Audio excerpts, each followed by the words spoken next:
প্রিয় শিক্ষার্থীবৃন্দ, কেমন আছো? আজকে আমরা উচ্চতর গণিতে নবম অধ্যায়ের একদম বেসিক পড়াশোনা করব। ওকে, তো নবম অধ্যায়ের নাম ছিল সূচকীয় লগারিদমিক ফাংশন। তো সূচক কি, এই জিনিসটা আমরা একটু ভালোভাবে দেখি। আমি যদি একটা সংখ্যা 3 বার গুণ করি, ধরে নিলাম এ একটি সংখ্যা, তাহলে এ যদি 3 বার গুণ করি তাহলে এটাকে লেখা যায় a⁻3। যদি 2 বার গুণ করি তাহলে a²। যদি 4 বার গুণ করি, যদি আমরা 4 বার গুণ করি তাহলে লেখা যায় a⁴। তাহলে সূচক হচ্ছে একটি সংখ্যা কতবার গুণ করতেছি, একটা সংখ্যা কতবার গুণ করতেছি, এই যতবার গুণ করতেছি ওইটাই হলো ওই সংখ্যার সূচক। যেমন এখানে এ গুণ করেছি আমি 3 বার, তাহলে এই 3 কে বলা হয় সূচক। এইটাকেই বলা হবে সূচক বা ঘাত বা পাওয়ার,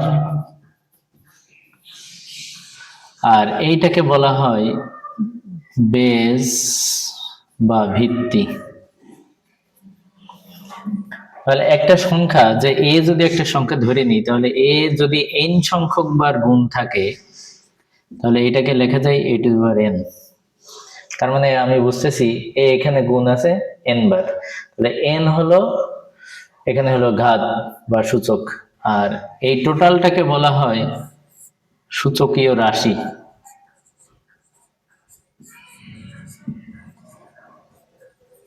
এই টোটালটাকে বলা হবে সূচকীয় রাশি।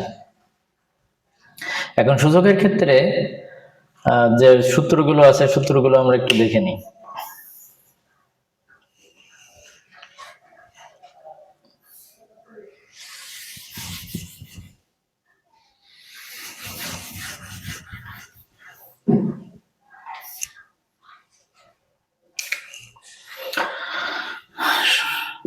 যদি এ একটি সংখ্যা হয় তাহলে a⁻m এটা একটা যদি সূচকের রাশি হয়, অপর একটা সূচকীয় রাশি যদি a⁻n হয়, তাহলে এর সূত্র হবে a⁻m + n।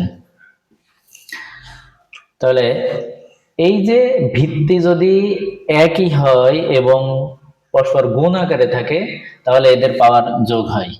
তাহলে ভিত্তি যদি একই হয় এবং পরস্পর গুণ আকারে থাকে তাহলে এদের পাওয়ার হবে যোগ। 2 নম্বর সূত্রটা হলো a⁻m / a⁻n।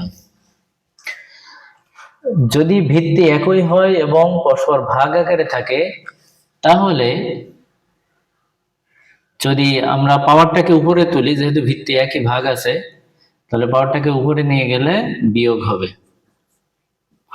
এখন এইটা কখন হবে, একটা কন্ডিশন আছে। কন্ডিশনটা হলো যদি এই যে আমার পাওয়ার m > n, যদি mটা n এর থেকে বড় হয়।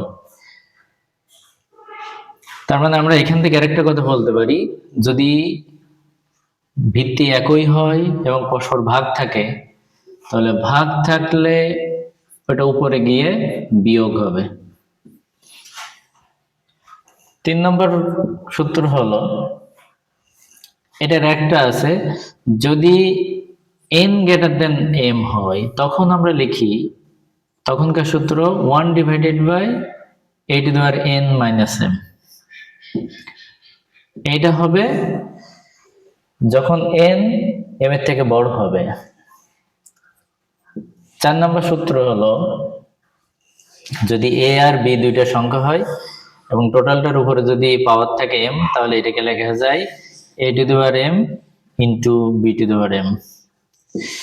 5 নম্বর সূত্রটা যদি আমরা লিখি, যদি a আর b দুইটা সংখ্যা যদি ভাগ থাকে, এদের টোটালটার উপর যদি পাওয়ার m থাকে তাহলে এটাকে লেখা যায় a⁻m / b⁻m।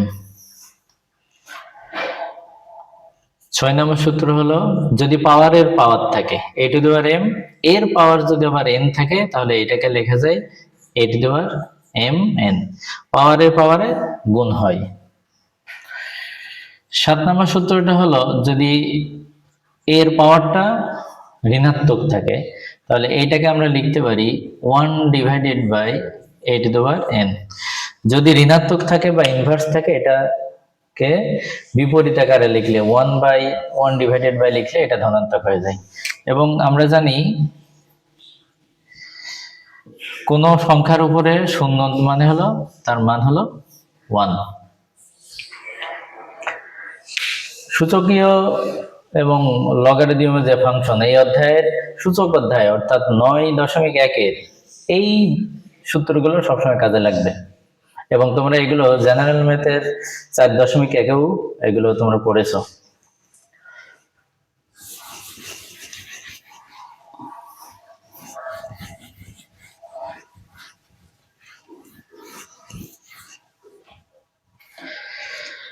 এখন তোমাদের একটা শর্ট প্রমাণ দেখায় যে a টু দি পাওয়ার 0 এটা 1 কিভাবে হয়। তো আমরা তো বলি যে কোন সংখ্যার উপরে যদি পাওয়ার 0 হয় তার মান সবসময় 1 আসে। এটা অ্যাকচুয়ালি কিভাবে আসে এটা একটু দেখাই। তাহলে আমার লেফট হ্যান্ড সাইড আছে হলো a টু দি পাওয়ার 0। তো আমরা 0 সমান সমান লিখতে পারি 1 মাইনাস 1। তার মানে 1 থেকে যদি আমি 1 বাদ দেই তাহলে এটা 0 হয়। তাহলে আমি এখানে শূন্যের পরিবর্তে বা 0-র পরিবর্তে 1 মাইনাস 1 লিখলাম। ওকে, তাহলে আমরা একটু আগে সূত্র শিখেছি যে a to the power m plus n। তার মানে কোনো ভিত্তির উপরে যদি পাওয়ার যোগ আকারে থাকে তাদেরকে আবার আলাদা আলাদা করে লেখা যায় a to the power m into a to the power n। যদি এখানে বিয়োগ থাকতো a to the power m minus n তাহলে লেখা যায় a to the power m into a to the power minus n। এভাবে আলাদা করে লেখা যায়। তাহলে এটার ক্ষেত্রে আমরা লিখতে পারি a to the power 1 into a to the power minus 1। তো আমরা একটু আগে সূত্র শিখেছিলাম যে a ইনভার্স n এটা তাহলে 1 divided by a to the power n লেখা যায়। তাহলে এর পাওয়ার 1 রেখে দিলাম আর এটাকে ইনভার্সের সূত্র অনুসারে ভাগ করে নিচে নামাই দিই। তাহলে এর পাওয়ার এখানেও 1 এর পাওয়ার 1। তো দুইটারই যেহেতু পাওয়ার 1 কোন সংখ্যার উপর পাওয়ার 1 থাকলে 1 ওই সংখ্যাই হয়। তাহলে a ইনটু 1 বাই a, তাহলে a কেটে যায় থাকে হলো 1। এটা হলো রাইট হ্যান্ড সাইড। তাহলে নবম অধ্যায়ের যে বেসিক জিনিস এবং সূচক কি, সূচকীয় রাশি কি, এই জিনিসগুলো আমরা একটু দেখলাম। এখন আরেকটু বেসিক আলোচনা আমরা করব।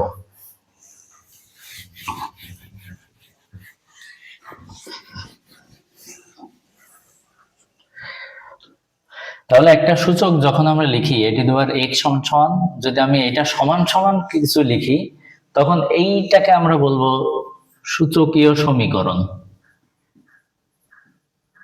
সূচকীয় সমীকরণ তার মানে সূচক সমান সমান যদি তার মানটা লিখি তাহলে সেটাকে লেখায় সূচকীয় সমীকরণ। যেমন 2 টু দি পাওয়ার যদি 3 লিখি তার মানে 8, তার মানে এটা একটা সূচকীয় সমীকরণ।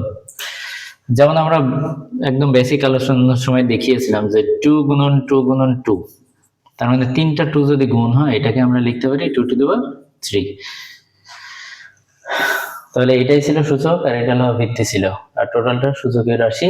আর এইটা সমান সমানে যদি আমি মানটা লিখতে পারি তখন টোটালটাকে সূচকীয় সমীকরণ বলে। এখন সূচকীয় সমীকরণের ক্ষেত্রে দুইটা খুবই ইম্পর্টেন্ট কন্ডিশন আছে। কন্ডিশন দুইটা আমরা শিখব।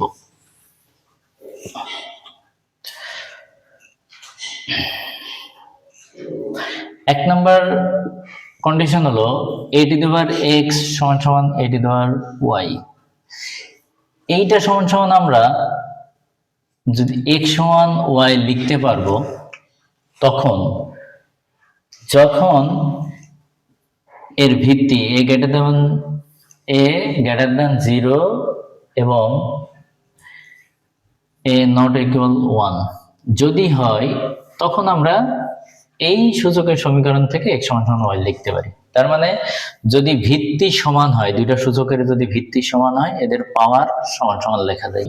যে a to the power x সমান সমান b two the power x। তাহলে এইটার থেকে আমরা তখনই a সমান সমান b লিখতে পারি যখন a divided by b greater than 0 এবং x নট ইকুয়াল 0। তাহলে যদি আমার ভিত্তি সমান, যদি আমি ভিত্তি a সমান সমান b লিখতে চাই, অবশ্যই আমার পাওয়ার সমান হবে। তাহলে a divided by b greater than 0, x not equal যদি 0 হয় তাহলে এটাকে লেখা যায়। এর সকল যে বেসিক আলোচনাগুলো ছিল আমরা এখানে শেষ করলাম। পরবর্তীতে এই অধ্যায়ের যে অঙ্কগুলো আছে, অঙ্কগুলো আমরা তোমাদের সামনে নিয়ে আসবো।